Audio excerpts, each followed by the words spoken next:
Hello everyone. तो अब हम देख रहे हैं not 1 mark questions but long answer and questions, political science chapter 1 the cold war era.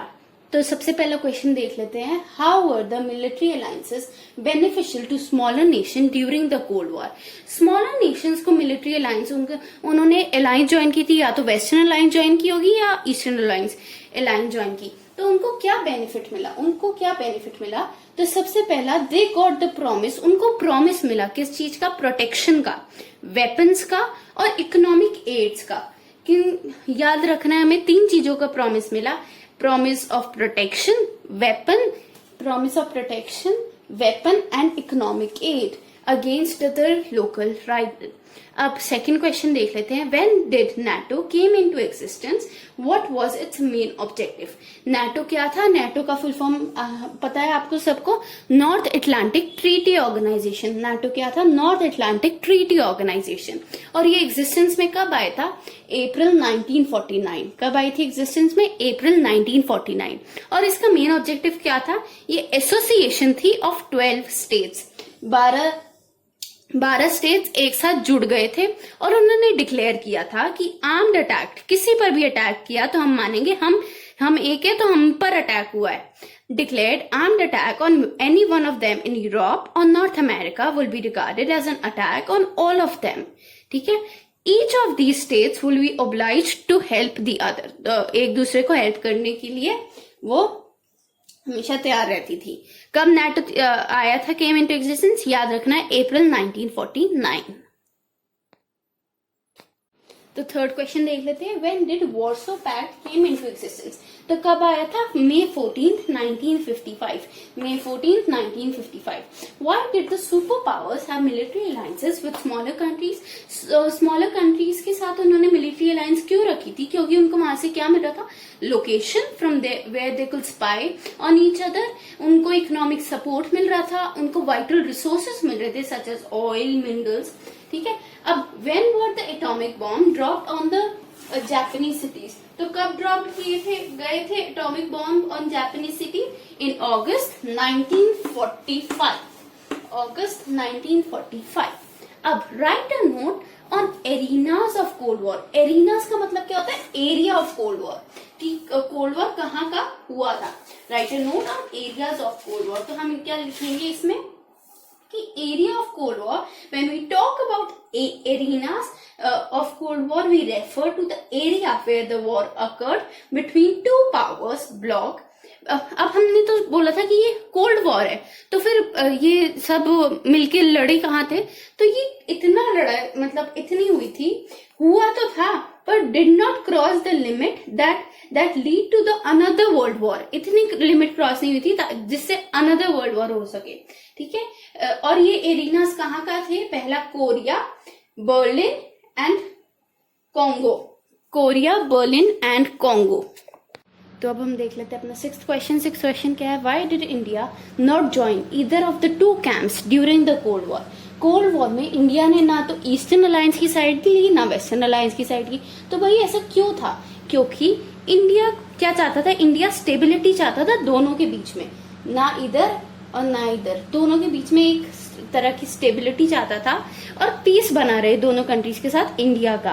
तो India did not join either of the 2 camps during the cold war because India played an active role in meditating between the 2 rivals alliances for the sake of peace and stability. For the sake of किस चीज के लिए, piece and stability. अब हम question दूसरा देख लेते हैं, what is the difference between neutrality and non alignment. तो न्यूट्रलिटी और नॉन अलाइनमेंट में क्या फर्क है। न्यूट्रलिटी कहता है कि अगर आप न्यूट्रलिटी को अब उस लेते हो तो आपको जो वर्ल्ड वॉर हो रहा है या कोई भी वॉर हो रहा है दुनिया में, उससे दूर रहना चाहिए। तो neutrality refer to a policy of staying, एक policy of staying out of war states practising neutrality are not required to help. Neutrality में हो तो आपको वॉर के बाहर रहना है, ना तो आपको मदद करनी है वॉर खत्म हो जाए। तो आप मुझे कमेंट्स पे बताइए, क्या इंडिया न्यूट्रलिटी की पॉलिसी को अडॉप्ट कर रहा था या नहीं। Policy of staying out of war states practising neutrality are not required to help end of war. they do not get involved in war and do not take any position on appropriates or morality of a war. ठीक है ना, वो किसी का भी side नहीं लेते, वो कुछ भी नहीं करते, वो अपना अलग ही रह देते हैं.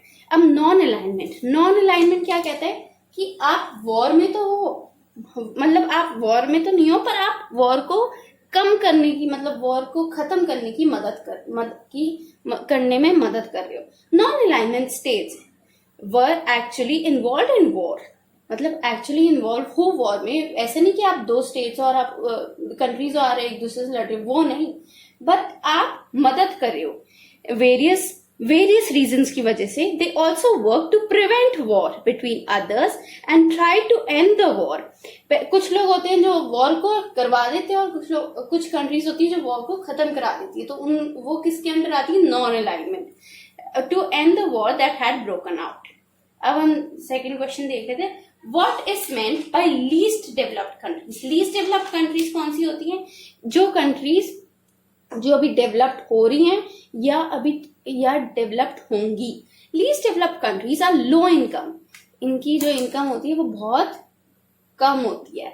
लो income countries concentrating serve structured independent and to sustainable development. ठीक है, अभी इनकी इनकम लो होती है. अब हम दूसरे क्वेश्चन देख लेते हैं. Non alignment posture was in the favour of India. ये थोड़ा इंपॉर्टेंट क्वेश्चन है, इसको जरूर याद कर लीजिएगा. Non alignment posture was in the favour of India. या इसका second question, in which way did the policy of non alignment serve India's interest. Non alignment की पॉलिसी ने इंडिया के इंटरेस्ट को कैसे सर्व किया. अभी हमने देखा नॉन अलाइनमेंट का मतलब क्या होता है, तो आंसर इसका है a non-alignment posture served India interest very directly. पहला पॉइंट, नॉन अलाइनमेंट ने क्या किया? Allow India to take international decision.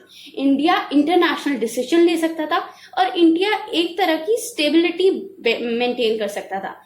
Decision and stances that served its interest rather than in the interest of the super powers and their allies. मतलब India अपने international decision ले सकता था, वो उसके इंटरेस्ट सर्व करता था in the interest of the super powers and their allies. अब second point, India was often able to balance one super power against the other. मतलब कभी जब इंडिया यहाँ ईस्टर्न का हो जाता था, कभी वेस्टर्न का हो जाता था, तो वो एक तरह की बैलेंस मेंटेन करके चल रहा था. इफ फेल्ट इग्नोर्ड, अगर उसको लगता था कि वो यहाँ से इग्नोर्ड फील कर रहा है, तो वो सीधा यहाँ चला जाता था. इंडिया ने कितनी होशियारी की. If India felt ignored or unduly pressurized by one superpower, it could tilt towards the other. मतलब ये किसी दूसरे पे चला जाता था. जैसे यहाँ से चल रहा है कि इसको यहाँ पता चल रहा है कि यहाँ पे इसको रिस्पॉन्स नहीं मिल रहा, तो it could tilt towards the other. Neither alliances system could take India for granted or bully it. कोई भी alliances उसको bully नहीं कर सकता, ना ही उसको granted ले सकता था. तो ये थे हमारे कुछ important question from the chapter the cold war era. और please subscribe to the channel, like the video and share it with your classmates. Thank you.